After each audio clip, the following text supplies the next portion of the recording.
For many people of color, the first time they experience racism happens when they're too young to understand what's going on. 9 News photojournalist Byron Reed and producer Aviker Lucky talked to 7 Coloradans about those first encounters. Here are some of their stories.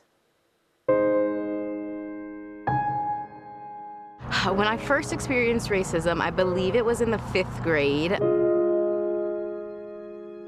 My very first experience with racism, I was probably about 6 or 7 in the 2nd grade.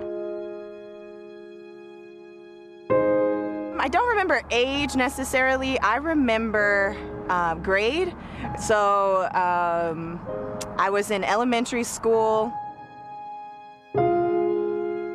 As a coping mechanism over the years, you start to not remember these experiences, especially when they're negative. When I got to Denver School of the Arts, I was really interested in ballet, and I worked really hard to get on point, and I thought I was going to be a ballerina. I saw myself at Juilliard and really pursuing that career.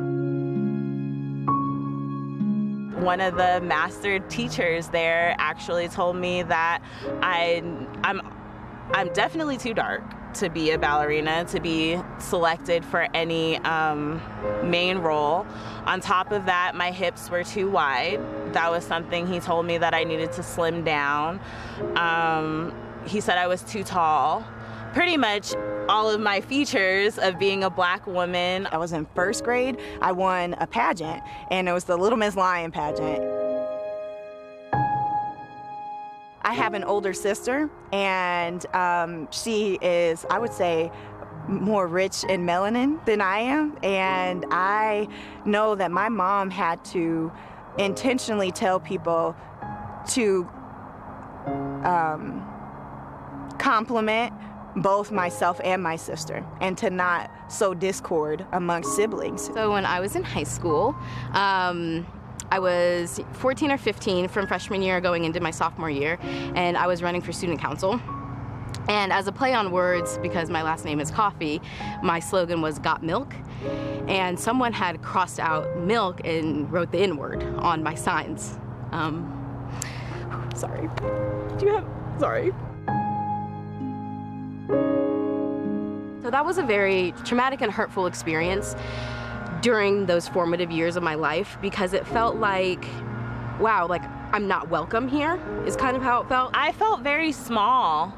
I've always been a very confident person, and for the first time in my life, I felt irrelevant. I felt like it didn't matter what I did, because I just wasn't going to be picked, because I wasn't light-skinned, because my hair wasn't long or straight enough. That was also an early experience that I had to reflect on.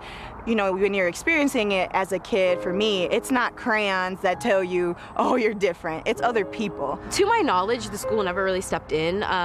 Even after speaking with my mom recently, she says that she never really got answers about who did it, or, you know, footage from the cameras or anything. So it was kind of just another incident swept under the rug.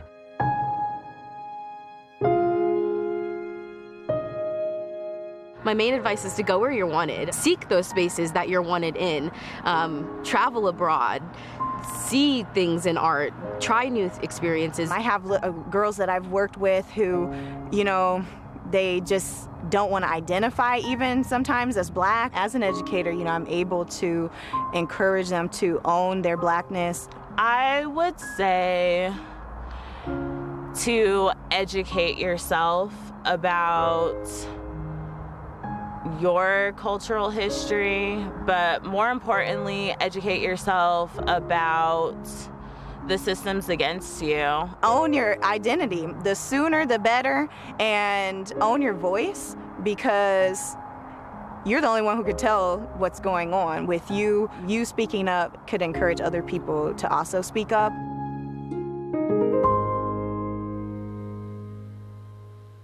I'm so glad that they spoke up. Incredible stories that I think everyone really needs to hear. Coming up at 6:45, a racial equity expert, Dr. Rosemarie Allen, will join us to talk more about these young moments of racism, the talk that Black families have, and how parents can support their children following an incident like this. That and much more coming up at 6:30.